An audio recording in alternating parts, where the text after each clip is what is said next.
And so then he says, وَمَنْ وَقَعَ فِي الشُّبُهَاتِ وَقَعَ فِي الْحَرَامِ كَالرَّاعِي يَرْعَى حَوْلَ الْحِمَى يُوشِكُ أَنْ يَرْتَعَ فِيهِ.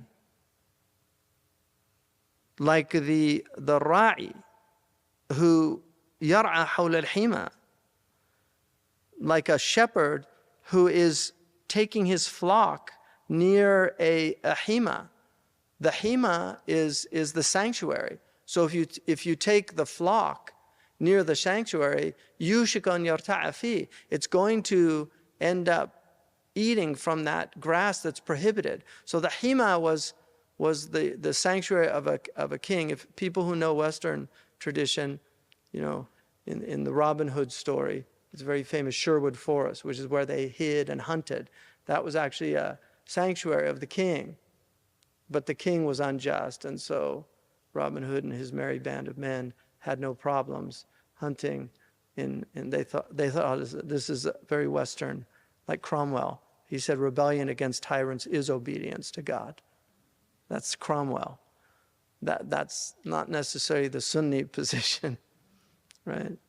Patience is traditionally the Sunni position with tyrants. You have to be patient because rebelling against them makes it worse. So he says, أَلَا وَإِنَّ لِكُلِّ مَلِكٍ حِمَى. Every king has a sanctuary. أَلَا وَإِنَّ حِمَى اللَّهِ مَحَارِمُهُ. The sanctuary of Allah are those maharim. This is why إِنَّ الْحَلَالَ بَيِّنٌ وَإِنَّ الْحَرَامَ بَيِّنٌ. So there's a clear demarcation. The Quran has very clear demarcation of mat'umat, mankuhat. These are very clearly articulated in the Quran, what's prohibited, right? The mayta, the dam, the lahm al-khanzir, ma uhilla li ghayrillah. These are very clear. In the Maliki madhab of all the madhabs, it's the one that has the least amount of prohibitions, because Malik took Nas al-Quran. So he sees these as muhkama, and the hadith he takes more as for karahiyah. So in the Malik madhab, and muharram, and najis, anything that's najis, like carrion, things like that. And then khinzirun, baghlun, farasun, wahshiyun, himarun, wahshiyan, walau wahshiyan dajan, even if it was a wild donkey who is domesticated. Those are the meats that are prohibited. The other ones like cat, and that's why Imam Zamakhshari famously said, "In kuntu malikiyan qalu bi annani ubihu lahum akal al-kilabi wa hum humu." He said, "La abuh an madhabi." I don't tell people my madhab, because if I tell them, they're going to find some fault in it. And he said, if I say I'm Maliki, they say, oh, he permits eating dogs, which is not true, but there's karahiyya as opposed to tahrim, although there's an opinion in the Maliki madhab that it's also muharram. There's room for everybody, except the pig eaters. They have to give that up. Yeah. I heard that Maududi used to say to Hindu converts, did you eat beef yet?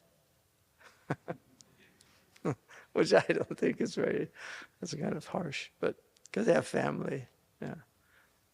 Apparently Akbar, he did not allow Muslims to eat beef during his time. And that's when a lot of Hindus became Muslim. Because there's absolutely no tradition that the Prophet ate beef. In fact, there's a Sahih hadith where he said beef, لُحُومُهَا دَاءٌ وَأَلْبَانُهَا شِفَاءٌ. The meat of beef is a disease, and the milk is a cure. That's a Sahih hadith. It's a mushkil, because Ibrahim alayhi salam brought the ijal, veal. He served veal to his and then amazing ending here. وإن في الجسد مضغة إذا صلحت صلح الجسد أو صلوح كلاهما. For the students of Arabic, the afsah is with fath al-ain, so salaha in this, although salaha is valid. إذا صلحت So the mudgha, there's a lump of flesh in the body of the human being. إذا صلحت صلح الجسد كله وإذا فسدت فسد الجسد كله. If it's sound, the whole body is sound, and if it's corrupt, the whole body is corrupt. ألا وهي القلب. Isn't it the heart? And that's why the Prophet ﷺ was asked about the best people, and he said, مخموم القلب. The one who's مخموم القلب. الطاهر النقي, التقي النقي, مخموم القلب. And they said, we know taqi and naqi, what's مخموم القلب? And he said, the pure heart. خممت البيت means to sweep the house. So مخموم القلب is a heart that has been swept, like it's been cleaned out. You've swept your heart. You've cleared out all of the aghyar. So very, very important hadith. And many, I mean, these can, you know, whole books have been written literally on these hadiths. So I'm. The next one is عن أبي حمزة أنس بن مالك رضي الله عنهم خادم رسول الله صلى الله عليه وسلم عن النبي صلى الله عليه وسلم. This is عن. So Allahu alam, you know, did he hear it from him, or did he hear it from another Sahabi? قال لا يؤمن أحدكم حتى يحب لأخيه ما يحب لنفسه.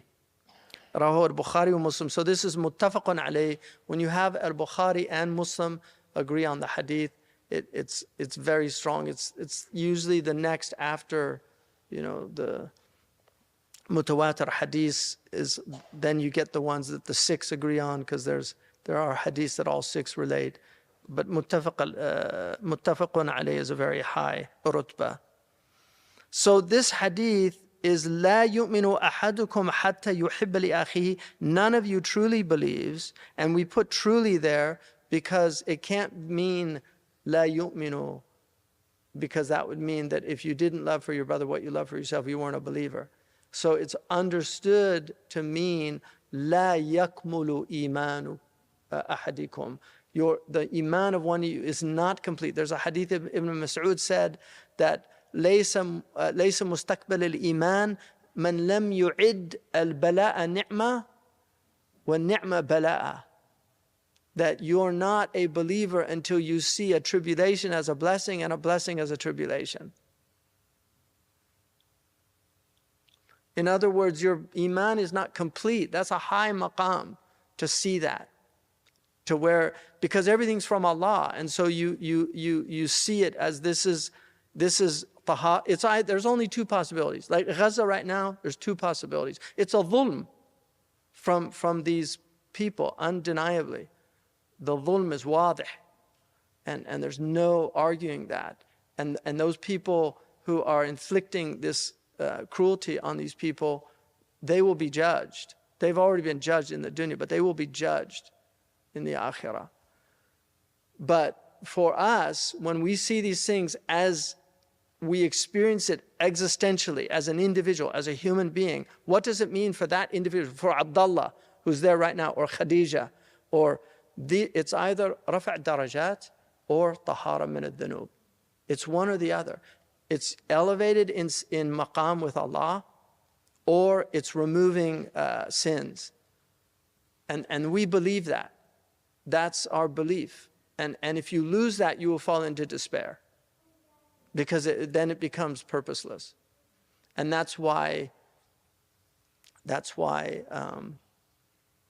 in the emotional equations of this book that Zayn gave me, the equation for despair was suffering minus meaning equals despair. Suffering minus meaning equals despair. All suffering in our tradition, عَجَبًا لِأَمْرِ الْمُؤْمِنِ فَإِنَّ أَمْرُهُ كُلُّهُ لَهُ خَيْرٌ. Everything that happens to a believer is good. Everything. And children are you know, أَلَمْ يَرَوْا إِلَى مَا الْأَطْفَالَ وَشِبْهُ فَحَذَرًا مِحَالًا. You know, like children suffer in this world.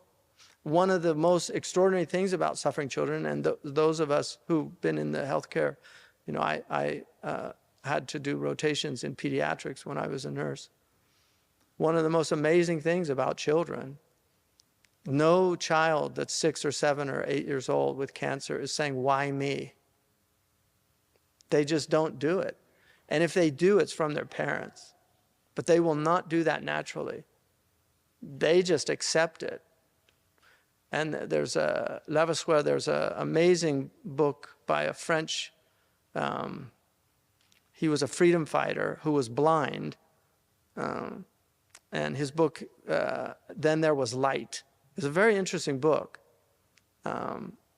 But he wrote this book. His job amongst the freedom fighters was to interview potential freedom fighters. Now they'd be called terrorists. The French, like if the Nazis won the war, they would be the terrorists. That's the way it works. But they, at that time anyway, they still considered them freedom fighters.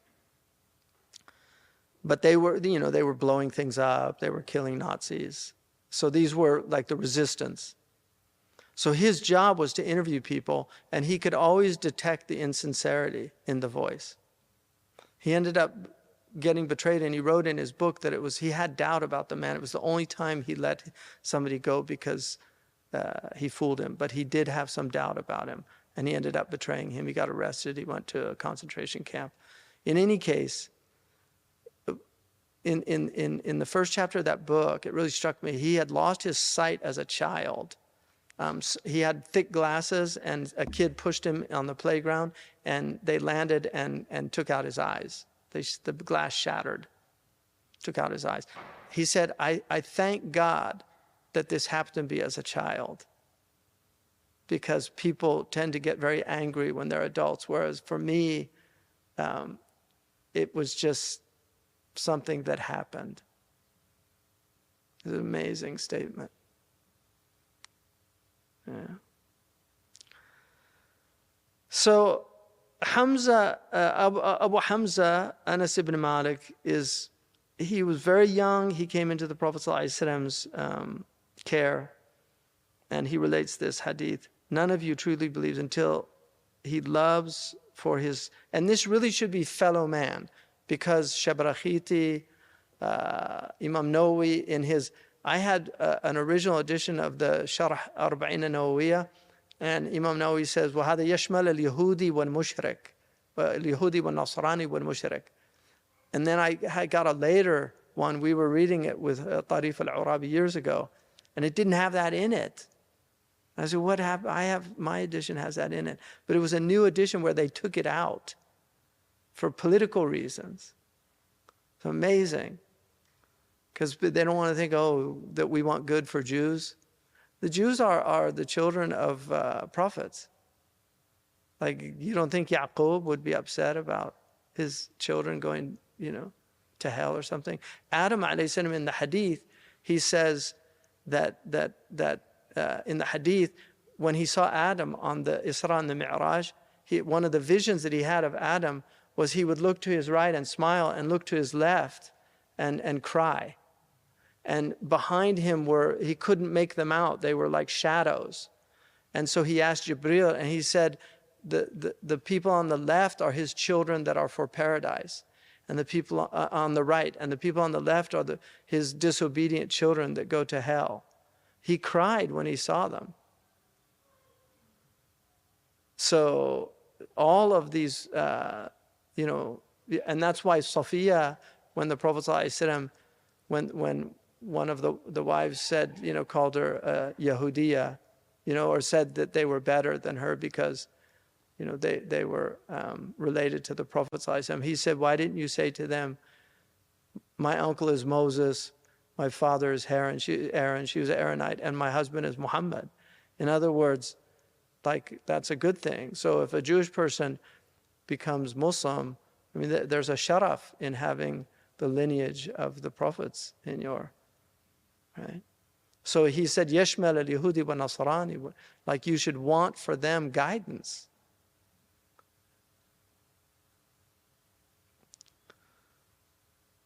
So that's لا يستكمل إيمانه. His iman's not complete until that he loves for himself what he loves for others. It's a really important hadith. And he says, Sheikh Abu Amr ibn Salah, he says, هذا قد يعد من الصعب الممتنع وليس كذلك. Some people will think this is impossible, but that's not the truth. He said, لا يكمل إيمان أحدكم حتى يحب لأخيه في الإسلام ما يحب لنفسه والقيام بذلك يحصل بأن يحب له حصولا مثل ذلك من جهة لا يزاحمه فيها بحيث لا ينقص رأي شيء من النعمة. So there he's reducing it down to your brother in Islam. But the great Imams, they said it includes humanity. Like you should want for others guidance. Yeah, it's a higher maqam. Because then if you make it provincial, I was born into a Christian family. Alhamdulillah, manna Allah alayya bil Islam. And there were people who gave me da'wah. I read the Quran before I met Muslims, but there were people that gave me da'wah, that wanted me to become Muslim. And that's one of the things that I think our community has been really remiss about, especially in the United States. There's not a concern. And then part of the problem is some of the people that do da'wah don't do it knowing the people, because you have to have lisan qawmi. You have to have the tongue of the people. Every message that came with the tongue of the people. Like you have to understand the people and how they think. And one of the most amazing people is Abdul Haq al-Aqili.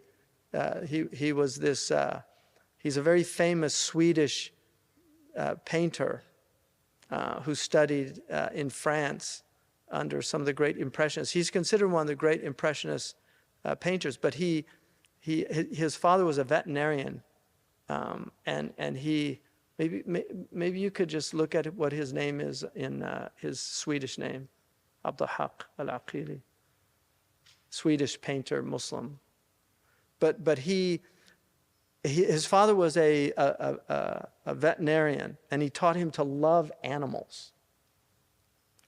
So when he was in France studying painting, and painters like poets and others are very sensitive people. You can't be an artist without having a level of sensitivity that normal people don't have. So these are Van Gogh, poor man, cut off his ear. Van Gogh suffered a lot. And as lovers often do. So when they introduced bullfighting into France from Spain, he went to the bullfight and shot the matador. Like, how does it feel? He shot him in the leg. And he went, what's his name? Yeah, but what was his Swedish name? Yeah, Leif Carlson. No, that's somebody else. This is somebody else. He's still alive. No, this man died a long time ago. In any case, he went to prison, but there were so many animal rights people that they petitioned to get him out. But when he was in prison, he was in jail with an Algerian who recited the Quran all the time. And that was his cellmate. And so because he was reciting Quran all the time, they ended up having all these conversations about Islam. He ended up becoming Muslim. And he went to Egypt, entered into Al-Azhar, studied with Abdurrahman Ulaysh, and became a scholar. He's a Maliki faqih. He studied Khalil and then, but the reason I bring him up is because the most amazing thing that I read about him, which really floored me, was he wanted to take Islam back to Europe, but he wanted to see how Islam manifested in a non-Muslim land. So he went to study the Indian Muslims before he went to, because Arabs have their way, but he wanted to see if the non-Arabs had other ways of being Muslim. So he went and studied the Muslims of India before he went back to Europe to do da'wah. Yeah, Ivan Agili, that's his name. Sheikh Abdul Hadi al-Aqili. Sorry, not Abdul Hadi al-Aqili. Yeah. So Ivan Aguirre, this man, he died in 1917. He was struck by a train, unfortunately. Yeah, but it was amazing man. Amazing. He actually was the one that introduced René Guénon into, who ended up writing some important books. But so he went and studied Islam in India to take it back. All of his paintings hang in the National Museum in Sweden. He's considered a national treasure in Sweden. And he's, amongst like Monet, there's these great Impressionist painters, the Pointillists and things. He's considered one of the great Impressionist painters. So that's really, really important, that one.